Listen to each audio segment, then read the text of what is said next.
क्या आपके माइंड में ये चीज़ आती है कि काश हमारे टीथ ठीक हो जाते, स्ट्रेट हो जाते, पर हमें ब्रेसेस ना लगाना पड़ता?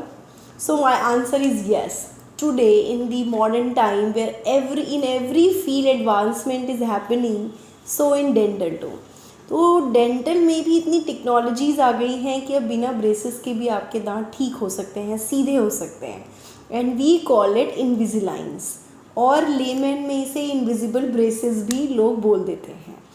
जब भी हम पेशेंट को खुद बताते हैं कि भाई आपको ऐसे ऐसे हम इनविजिबल ब्रेसेस के थ्रू, इनविजिलाइंस के थ्रू हम आपका ट्रीटमेंट ठीक कर सकते हैं, they feel very good. But because बहुत ज़्यादा अवेयरनेस बढ़ गई है, many times I have seen that patient themselves ask us कि क्या मेरे इनविजिलाइन से दांत ठीक हो सकते हैं. I really feel so good that my patients are so motivated. They themselves know actually beforehand.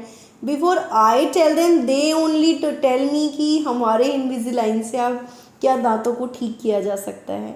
And when I say yes, then next question होता है कि इसका प्रोसीजर कैसे होता है. And I have seen in other center also कि लोगों में एक जानने की उत्सुकता होती है कि Invisalign का क्या प्रोसेस है, इसके क्या स्टेप्स हैं.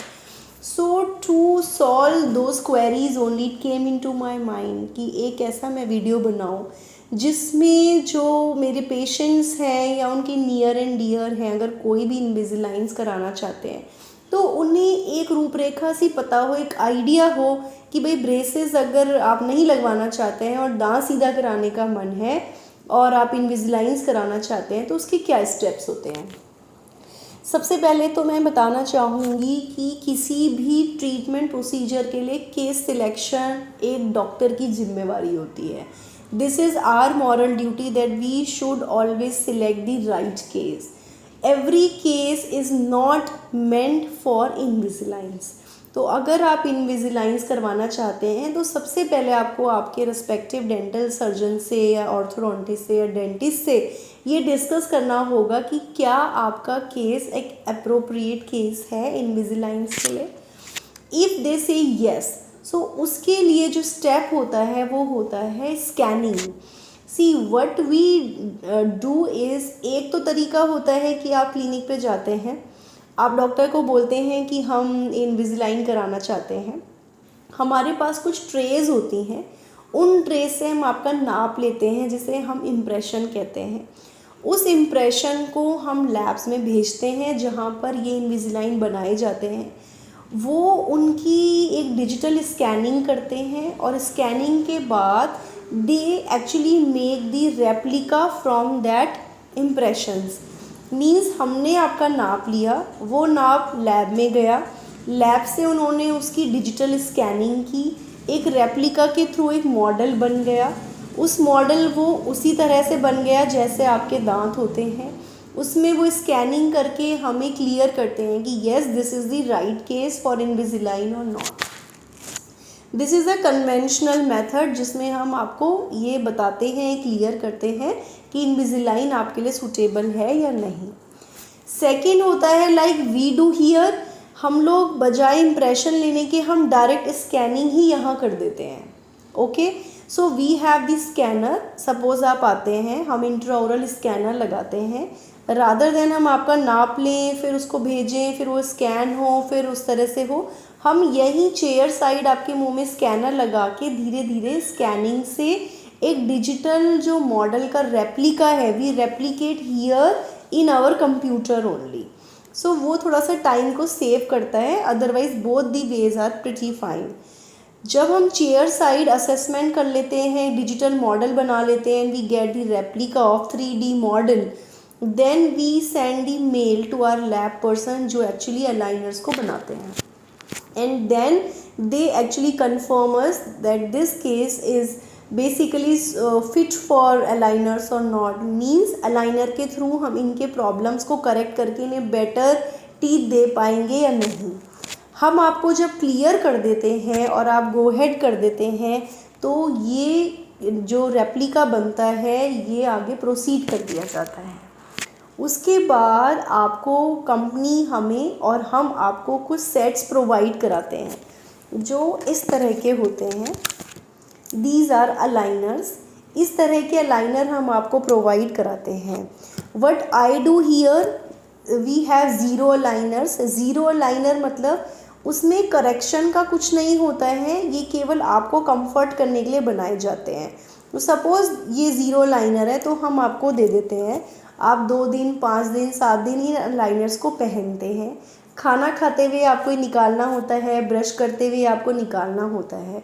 उन 2 4 5 दिनों में आप इन अलाइनर से बिल्कुल कंफर्टेबल हो जाते हैं. जब आप बिल्कुल कंफर्टेबल हो जाते हैं, इन बिटवीन दैट आपके एक्चुअल अलाइनर्स बन के आ जाते हैं. We call these pair zero liners. Zero liners मतलब इनमें कोई एक्शन नहीं है कि ये आपके दांतों को सीधा कर देगा. This is just to give you that feel कि आप कैसा फील करेंगे जब आप अलाइनर पहनेंगे. सेकेंडली ये आपको एक कंफर्ट जोन में ले जाता है. आपको ये एक थोड़ा सा हैबिट बिल्डअप कर देता है कि जब आप अलाइनर पहनेंगे तो आपको ऐसी फील होगी. ओके. उसके बाद अलाइनर के एक्चुअल सेट्स हम आपको देते हैं. कुछ केसेस में प्रॉक्सिमल स्ट्रिपिंग वगैरह की जाती है. इंटरडेंटल स्ट्रिपिंग या प्रॉक्सिमल स्ट्रिपिंग ये एक more over a dental term हो गई.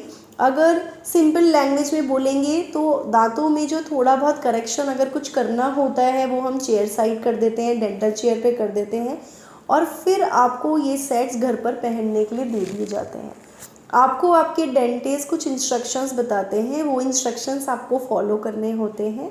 ओके. आपको मैक्स टू मैक्स जितना आप लगा सकते हैं उतना अच्छा रहता है. 20 से 22 घंटे हम लोगों को कहते हैं कि आप लगाइए. खाना खाते हुए आप निकाल दीजिए, ब्रश करते हुए निकालिए. If you are going for a party और you are on screen job तब आप इनको निकाल सकते हैं, बट मैक्सिमम कोशिश करिए कि आप अलाइनर पहने. इनके 15 डेज़ के कुछ सेट्स होते हैं. कुछ केसेस में थोड़ा और आगे पीछे के दिनों के सेट्स होते हैं, वो आपको आपके डेंटिस्ट गाइड कर देते हैं. जब आप वो सारे सपोज़ आपको 6 सेट दे दिए गए 15 डेज़ के और वो 3 मंथ्स में कंप्लीट हो गए, बिफोर हैंड आप आपको अपने डेंटिस्ट को बता देते हैं कि ये सेट्स हमारे कंप्लीट हो गए हैं. फिर आपके डेंटिस्ट फर्दर आपको और सेट्स आगे के प्रोवाइड करते हैं. You have to religiously wear them, you have to be honest with दो सेट्स ताकि आप पहने और एक अच्छा ट्रीटमेंट हो. Within 4 to 5 months I have seen कि लोग इतना रिलीजियसली पहनते हैं कि बहुत अच्छे इफ़ेक्ट्स आ जाते हैं. I also feel so good about it that my patient is so aware. It really feels very good. जब आपके सेट्स फिर फर्दर ख़त्म हो जाते हैं, आप बिफोर हैंड बता देते हैं और हम आपको सेट्स प्रोवाइड करा देते हैं. Like if you ask me, तो मेरे साथ ऐसा भी हुआ है कि कुछ केसेस में मेरे कुछ पेशेंट सपोज़ बाहर चले गए, वेदर आउट ऑफ स्टेट और आउट ऑफ द कंट्री, तो भी कोई टेंशन की बात नहीं है. आप हमें मेल कर देते हैं और हम आपको वो सेट्स उसी लोकेशन पे कुरियर कर देते हैं. And once you come to Delhi और come to our country, then you can visit our centre और उसको हम चेक कर लेते हैं. फर्दर चेकिंग के बाद I always ask my patient that are you happy, is this treatment is going to fulfil your criteria, do you want any further small correction. अगर मेरे पेशेंट कहते हैं कि डॉक्टर साहब थोड़ा सा ये और ठीक हो जाता या थोड़ा सा ये और ऐसे करेक्ट हो जाता और उसकी पॉसिबिलिटी है, तो हम फिर उसको कंसीडर करके उस चीज़ को हम सॉल्व करके देते हैं.